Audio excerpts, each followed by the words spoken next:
taifa letu, nyumbani kwetu, tumepewa na Mungu fahari yetu, hazina yetu, tumejengwa kindugu, utu wetu, lugha yetu, alama za tunu zetu, ardhi yetu, urithi wetu, sivikofichwa mali, akulinde Mola, akulinde, alinde mipaka yako, akulinde.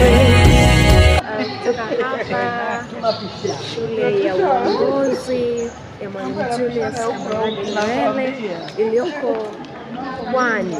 Tumekuwa na semina nzuri ya mafunzo ya uongozi kwa wanawake.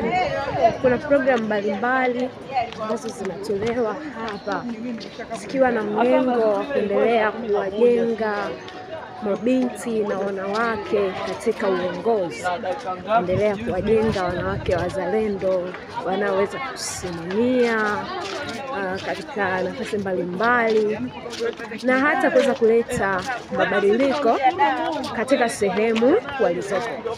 Hii inakuwa ni nafasi adhimu sana kwa wewe ambaye unatamani basi kuweza kujifunza habari ya uongozi. Hii ni sehemu nzuri, utajifunza mambo mengi. Thank you. Kiongozi msaidizi wa Tanzania katika mambo mengi, na mimi binafsi ni role model wangu. Bwana John Baitani, meneja wa idara ya taaluma hapa katika chuo cha uongozi. Ndugu Godfrey Zombe, mwakilishi wa Chama cha Mapinduzi, chama tawala katika mkoa wa Pwani. Wanafunzi ambao mmekuja kupata mafunzo hapa katika programu hii ambayo inaitwa Siolema. Wageni waalikwa wengine, wasichana wadogo ambao wamekuja kutoka shule za sekondari, wanahabari, wageni waalikwa na wasanii kwa jina la Jamhuri ya Muungano wa Tanzania. Mimi kama nilivyotambulishwa, naitwa Jeni Isa, ni katibu mtendaji wa Baraza la Taifa la Uwezeshaji Wananchi Kiuchumi, taasisi ambayo nimeiongoza kwa sasa kwa miaka 10 sasa hivi.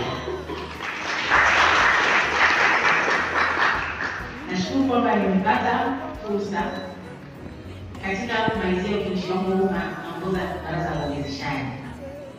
Ni taasisi muhimu kama ambavyo wamesema watangulizi wangu, kwa sababu inaangalia uwezeshaji wa Tanzania na kuwasaidia hasa kiuchumi.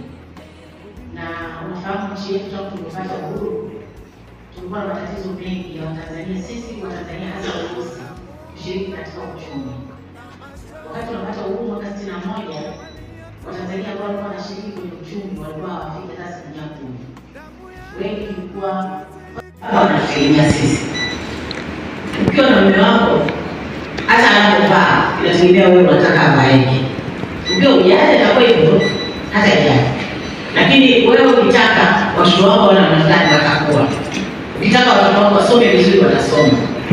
Sasa katika mambo muhimu ya kufahamu ni kwamba tuna uwezo mkubwa na tunaweza kufanya vitu kwa uzuri na kufanya.